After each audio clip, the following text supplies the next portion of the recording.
ஒரு வதம் நிகழும்போது வதம் நிகழ்த்தியவரை பிரம்மஹத்தி தோஷம் பற்றிக் கொள்ளும். இதன் காரணமாக மனிதப் பிறவியில் எவ்வளவு கடுமையாக உழைத்தாலும் தோல்விகளைச் சந்திக்க நேரிடும்.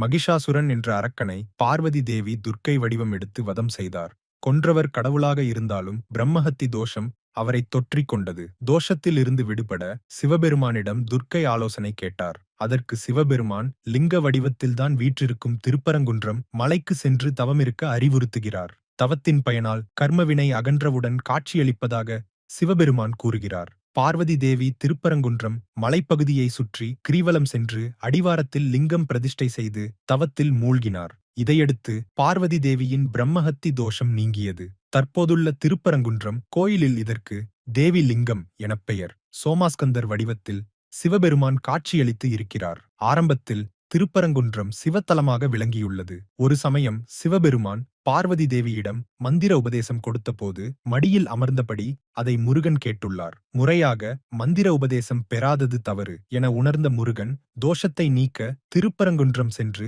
தவம் இருக்கிறார். திருச்செந்தூரில் சூரபத்மனை வதம் செய்த பிறகு முருகன் குடிகொண்ட இடம் திருப்பரங்குன்றம். அதேபோல தெய்வானையை மணந்த இடமும் திருப்பரங்குன்றம். இதனால் சிவத்தலமாக இருந்த திருப்பரங்குன்றம் முருகனின் முதற்படை வீடாக மாறியது.